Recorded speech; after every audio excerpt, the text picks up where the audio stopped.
Welcome to junction. വീണ്ടും ഒരു വീഡിയോയിലേക്ക് സ്വാഗതം. ഇന്ന് നമ്മൾ ഡിസ്കസ് ചെയ്യാൻ പോകുന്നത് കാർഡ് ടോക്കണൈസേഷനെ കുറിച്ചാണ്. കുറച്ച് ദിവസമായിട്ട് തന്നെ വാർത്തകളിലൊക്കെ വന്നിട്ടുണ്ടായിരുന്നു, ടോക്കണൈസേഷൻ ഇൻട്രൊഡ്യൂസ് ചെയ്യാൻ പോവുകയാണെന്നും ഇനി മുതൽ നിങ്ങൾ ഓൺലൈൻ ട്രാൻസാക്ഷൻസിനൊക്കെ നിങ്ങൾക്ക് കിട്ടാൻ പോകുന്നത് ഒരു ടോക്കൺ ആണെന്നൊക്കെ പറഞ്ഞിരുന്നു. നമുക്ക് എന്താണ് ഈ ടോക്കണൈസേഷൻ എന്നും RBI എന്തുകൊണ്ട് ഇങ്ങനെ ഒരു റൂൾ കൊണ്ടുവന്നു എന്നൊക്കെ നമുക്കൊന്ന് നോക്കാം. പക്ഷേ ലേറ്റസ്റ്റ് അപ്ഡേറ്റ് അനുസരിച്ച് യഥാർത്ഥത്തിൽ RBI പറഞ്ഞിരുന്ന ഒരു ഡെഡ് ലൈൻ എന്ന് പറയുന്നത് December 31st, 2021 ആയിരുന്നു ഈ ടോക്കണൈസേഷൻ സ്റ്റാർട്ട് ചെയ്യാനുള്ള ഒരു ഡെഡ് ലൈൻ പറഞ്ഞിരുന്നത്. അതായത് January 1st, 2022 മുതൽ പുതിയ സിസ്റ്റം ഫോളോ ചെയ്യണമെന്ന് എല്ലാ ബാങ്കിൻ്റെ അടുത്തും മർച്ചൻസിൻ്റെ അടുത്തൊക്കെ RBI ആവശ്യപ്പെട്ടിരുന്നു. പക്ഷേ ഇപ്പോൾ പുതിയ ന്യൂസ് അനുസരിച്ച് യഥാർത്ഥത്തിൽ വീണ്ടും ഒരു 6 മാസത്തേക്ക് കൂടി ടോക്കണൈസേഷൻ ഇംപ്ലിമെന്റ് ചെയ്യാനുള്ള ഒരു സമയമായിട്ട് RBI അനുവദിച്ചു കൊടുത്തിട്ടുണ്ട്. നമുക്ക് എന്താണ് ടോക്കണൈസേഷനും എന്തുകൊണ്ടാണ് RBI ഈ ടോക്കണൈസേഷൻ എന്ന് പറയുന്ന ഒരു ഐഡിയ പ്രൊപ്പോസ് ചെയ്യുന്നതെന്നൊക്കെ നമുക്ക് നോക്കാം. നമ്മൾ സാധാരണ ഒരു ഓൺലൈൻ ട്രാൻസാക്ഷൻ നടത്തുമ്പോൾ നിങ്ങളൊരു ഡെബിറ്റ് കാർഡോ ക്രെഡിറ്റ് കാർഡോ കൊടുത്ത് നിങ്ങളൊരു ഓൺലൈനായിട്ട് ഒരു ട്രാൻസാക്ഷൻ നടത്തുന്ന സമയത്ത്, ഉദാഹരണത്തിന് നിങ്ങൾ ആമസോണിൽ നിന്നോ അല്ലെങ്കിൽ ഫ്ലിപ്കാർട്ടിൽ നിന്നൊക്കെ എന്തെങ്കിലും ഒരു സാധനം വാങ്ങുമ്പോൾ നിങ്ങൾ എന്താ ചെയ്യുന്നത് വെച്ചാൽ നിങ്ങളുടെ കാർഡ് ഡീറ്റെയിൽസ് എൻ്റർ ചെയ്യും. നിങ്ങളുടെ കാർഡിലുള്ള 16 ഡിജിറ്റ് നമ്പർ, പിന്നെ അതുകൂടാതെ അതിൻ്റെ എക്സ്പയറി ഡേറ്റ്, CVV നമ്പറൊക്കെ നമ്മൾ എൻ്റർ ചെയ്യും. CVV നമ്പർ നിങ്ങൾക്ക് അറിയായിരിക്കും, ഒരു 3 ഡിജിറ്റ് നമ്പർ. ഇത്രയും നിങ്ങൾ ഡീറ്റെയിൽസ് എൻ്റർ ചെയ്തതിന് ശേഷം അവർ നിങ്ങൾക്ക് ഒരു ഓപ്ഷൻ തരും, നിങ്ങൾക്ക് ഈ നമ്പർ വേണമെങ്കിൽ സേവ് ചെയ്ത് വെക്കാം. എന്തിനാണ് അങ്ങനെ ഒരു ഓപ്ഷൻ തരുന്നത് എന്ന് വെച്ചാൽ ഇത്രയും ഡീറ്റെയിൽസ് നിങ്ങൾ അതിൽ സേവ് ചെയ്ത് വെച്ചാൽ അടുത്ത പ്രാവശ്യം നിങ്ങളൊരു ട്രാൻസാക്ഷൻ നടത്തുമ്പോൾ വളരെ പെട്ടെന്ന് തന്നെ നിങ്ങൾക്ക് അത് ട്രാൻസാക്ഷനിലേക്ക് പോവുകയും ചെയ്യും. അവരെ മർച്ചൻസിനെ സംബന്ധിച്ച്, അതായത് ഇപ്പോൾ ആമസോൺ ആയാലും ഫ്ലിപ്കാർട്ട് ആയാലും അവർക്ക് പെട്ടെന്ന് തന്നെ ആ ഒരു സെയിൽസ് പ്രോസസ്സിൽ കൂടി നിങ്ങളെ കൊണ്ടുപോകാനായിട്ട് സാധിക്കും.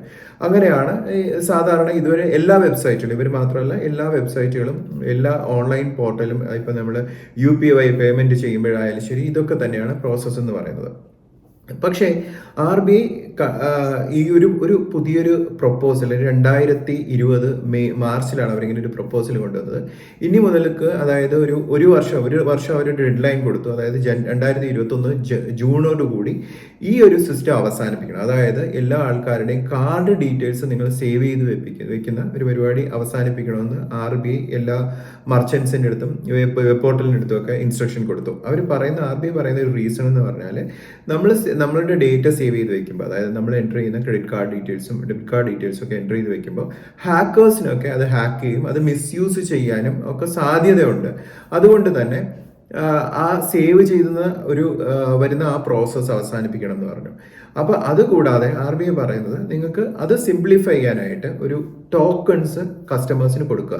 എന്താണ് ടോക്കൺ എന്ന് പറഞ്ഞാൽ, ഇപ്പോൾ ഞാനൊരു വെബ്സൈറ്റിലേക്ക് കയറുകയാണ്, ആമസോണിലേക്ക് കയറുകയാണ്, ഞാനൊരു സാധനം വാങ്ങാനായിട്ട് എൻ്റെ ഡീറ്റെയിൽസ് ഒക്കെ എൻ്റർ ചെയ്ത് കഴിയുമ്പോൾ തന്നെ, അതായത് കാർഡ് നമ്പറും CVV നമ്പറും എൻ്റർ ചെയ്തു, അതുകൂടാതെ ഞാൻ എക്സ്പയറി ഡേറ്റും എൻ്റർ ചെയ്ത് കഴിയുമ്പോൾ തന്നെ ഫസ്റ്റ് ഇതുവരെ ചെയ്തുകൊണ്ടിരുന്നതെന്ന് വെച്ച് കഴിഞ്ഞാൽ അവർ കാർഡ് സേവ് ചെയ്യണോ എന്ന് ചോദിക്കും. നമ്മളത് സേവ് ചെയ്യണം എന്ന് പറഞ്ഞാൽ അവർ സേവ് ചെയ്ത് വെക്കും. പക്ഷേ ഇനി മുതൽ സേവ് ചെയ്യാനുള്ള ഓപ്ഷൻ കൊടുക്കാൻ പാടില്ലെന്നാണ് പറഞ്ഞിരുന്നത്. അപ്പോൾ സേവ് ചെയ്യാൻ പാടില്ല. പിന്നെ അതുകൂടാതെ ടോക്കൺ ജനറേറ്റ് ചെയ്യണോ എന്ന് ചോദിക്കും. അപ്പോൾ നിങ്ങൾ ടോക്കൺ ജനറേറ്റ് ചെയ്യണമെന്ന് പറഞ്ഞു കഴിഞ്ഞാൽ അവരപ്പോൾ തന്നെ നിങ്ങൾക്ക് വേണ്ടിയിട്ട് ഒരു ടോക്കൺ ജനറേറ്റ് ചെയ്ത് തരും. ഈ ടോക്കണിൻ്റെ ഒരു പ്രത്യേകത എന്ന് വെച്ചാൽ ഈ ടോക്കണിൽ നിങ്ങളുടെ കാർഡ് നമ്പറോ അല്ലെങ്കിൽ നിങ്ങളുടെ CVV നമ്പറോ അല്ലെങ്കിൽ നിങ്ങളുടെ എക്സ്പയറി ഡേറ്റോ ഒന്നും ഉണ്ടാവില്ല. അതിന് പകരം സിസ്റ്റം ജനറേറ്റ് ചെയ്യുന്ന ഒരു യുണീക്ക് ആയിട്ടുള്ള ഒരു ടോക്കൺ നമ്പർ ആയിരിക്കും അത് വെച്ചിട്ട് ഒരു ഹാക്കേഴ്സിനൊന്നും നിങ്ങളുടെ കാർഡ് ഡീറ്റെയിൽസ് അത് മിസ്യൂസ് ചെയ്യാനും സാധിക്കുകയില്ല. അപ്പോൾ എന്താണ് ഈ ടോക്കൺ, എങ്ങനെയാണ് വർക്ക് ചെയ്യുന്നതെന്ന് വെച്ചാൽ, നിങ്ങൾ സാധാരണ നമ്മൾ ഡീറ്റെയിൽസ് ഒക്കെ എൻ്റർ ചെയ്തതിന് ശേഷം നമ്മൾ സേവ് ചെയ്ത് കഴിഞ്ഞു, അടുത്ത പ്രാവശ്യം പോകുമ്പോഴും നിങ്ങൾക്ക് ആ കാർഡ് ഡീറ്റെയിൽസ് അവിടെ കാണാം.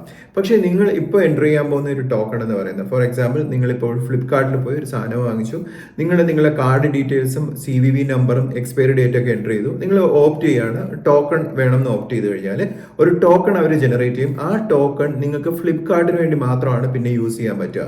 അപ്പോൾ നിങ്ങൾ വേറൊരു വെബ്സൈറ്റിൽ പോയി കഴിഞ്ഞാൽ ഈ ടോക്കൺ ആയിരിക്കില്ല നിങ്ങൾക്ക് യൂസ് ചെയ്യാൻ പറ്റുക. അപ്പോൾ ഓരോ വെബ് പോർട്ടലിലും ഓരോ മർച്ചൻസിനും ഓരോ യുണീക്ക് ആയിട്ടുള്ള ഒരു ടോക്കൺ ആയിരിക്കും നിങ്ങളുടെ ക്രെഡിറ്റ് കാർഡ് വെച്ച് നിങ്ങൾക്ക് ജനറേറ്റ് ചെയ്യാൻ പറ്റുക, അല്ലെങ്കിൽ നിങ്ങളുടെ ഡെബിറ്റ് കാർഡ് വെച്ച് നിങ്ങൾക്ക് ജനറേറ്റ് ചെയ്യാൻ പറ്റുക.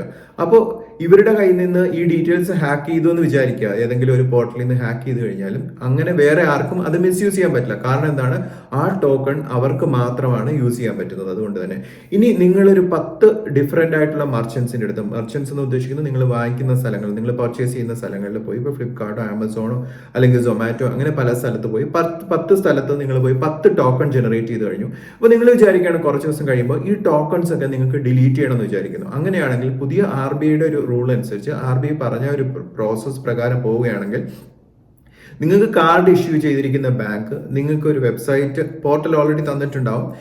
അതിൽ തന്നെ ടോക്കൺസ് മാനേജ് ചെയ്യാനുള്ള ഒരു ഓപ്ഷൻ ഉണ്ടാവും. നിങ്ങൾ ഏതൊക്കെ സ്ഥലത്തേക്കാണ് ടോക്കൺ ജനറേറ്റ് ചെയ്തിരിക്കുന്നത്, ആ ടോക്കൺസിൽ ഏതൊക്കെ നിങ്ങൾക്ക് ഡിലീറ്റ് ചെയ്യണം എന്ന് വെച്ചാൽ നിങ്ങൾക്ക് അവിടെ പോയിട്ട് അത് ഡിലീറ്റ് ചെയ്ത് കളയാൻ പറ്റും.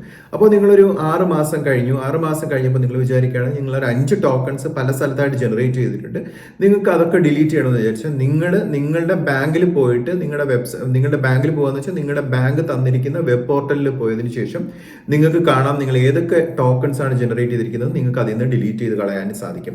ഇനി നിങ്ങൾക്ക് വീണ്ടും ആ ഒരു വെബ്സൈറ്റിലേക്ക്, ഇപ്പൊ നിങ്ങൾ നേരത്തെ ഏതെങ്കിലും ഒരു ഓൺലൈൻ പോർട്ടലിൽ പോയിട്ട് വീണ്ടും ഒരു ടോക്കൺ ജനറേറ്റ് ചെയ്യണമെങ്കിൽ വീണ്ടും അതേ പ്രോസസ്സ് ചെയ്ത് നിങ്ങൾക്ക് ഒരു ടോക്കൺ ജനറേറ്റ് ചെയ്ത് അവിടെ സേവ് ചെയ്യാൻ പറ്റും. അപ്പോൾ ഇങ്ങനെ RBIയുടെ ഒരു നിഗമനം അനുസരിച്ച് ഇങ്ങനെ ചെയ്തു കഴിയുമ്പോൾ ഒരു അഡ്വാൻറ്റേജ് എന്ന് പറഞ്ഞാൽ ഈ ഹാക്കിംഗ് പോലെയുള്ള ഫ്രോഡിലും അല്ലെങ്കിൽ കാർഡ് മിസ്യൂസ് ചെയ്യുന്നതിലും ഒന്ന് തന്നെ സാധാരണക്കാർ ചെന്ന് ചാടാനുള്ള സാധ്യത കുറയ്ക്കാം എന്നുള്ളതാണ്. കാരണം ചെറിയ ചെറിയ ഓൺലൈൻ മെർച്ചൻസിനൊക്കെ തന്നെ പലപ്പോഴും അവരുടെ സെർവറിന് വളരെ അഡ്വാൻസ്ഡ് ആയിട്ടുള്ള ഒരു സൈബർ പ്രൊട്ടക്ഷൻ ഒന്നും ഇല്ലാത്തത് കൊണ്ട് തന്നെ ചിലപ്പോൾ നമ്മുടെ കാർഡ് ഡീറ്റെയിൽസ് ഒന്നും സേഫ് ആവില്ല എന്ന് വിചാരിച്ചിട്ടാണ് RBI ഇങ്ങനെ ഒരു പുതിയ പ്രപ്പോസൽ കൊണ്ടുവന്നിരിക്കുന്നത്.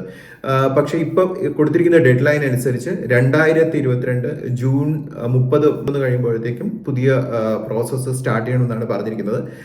അപ്പൊ അതുവരയ്ക്കും എന്തായാലും ഇപ്പോൾ കറണ്ട് പ്രോസസ്സിനായിരിക്കും. പക്ഷെ ഞാൻ മനസ്സിലാക്കുന്ന ചില ബാങ്കുകളൊക്കെ തന്നെ ടോക്കണൈസേഷൻ സ്റ്റാർട്ട് ചെയ്ത് കഴിഞ്ഞു. ആ ഒരു മെസ്സേജസ് ഒക്കെ ക്ലയന്റിനൊക്കെ മെസ്സേജ് അയച്ചിട്ടുണ്ട്. HDFC ഒക്കെ ഓൾറെഡി തന്നെ ക്ലയൻസിനൊക്കെ മെസ്സേജ് അയച്ചിരിക്കുകയാണ്. ഇനി മുതൽ നിങ്ങളുടെ ഡീറ്റെയിൽസ് മർച്ചൻസ് സേവ് ചെയ്യില്ലെന്നും അതിന് പകരം ടോക്കൺസ് ആണ് ജനറേറ്റ് ചെയ്യുന്നത്.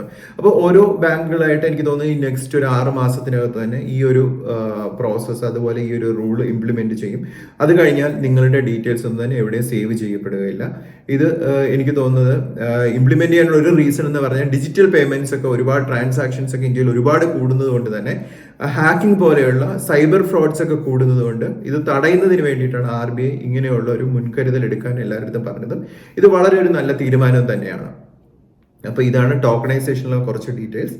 ഇതുപോലെയുള്ള കൂടുതൽ ഡീറ്റെയിൽസ് അറിയുന്നതിന് വേണ്ടിയിട്ട് ചാനൽ സബ്സ്ക്രൈബ് ചെയ്യുക. നിങ്ങൾ ഇതുവരെ ചാനൽ സബ്സ്ക്രൈബ് ചെയ്തിട്ടില്ലെങ്കിൽ സബ്സ്ക്രൈബ് ചെയ്തതിനു ശേഷം ബെല്ലൈക്കൺ കൂടി എനേബിൾ ചെയ്ത് കഴിഞ്ഞാൽ ഒരു വീഡിയോ അപ്ലോഡ് ചെയ്യുമ്പോൾ അപ്പോൾ തന്നെ നോട്ടിഫിക്കേഷൻ കിട്ടും. ഇമീഡിയറ്റ്ലി അത് കാണാൻ സാധിക്കും. താങ്ക്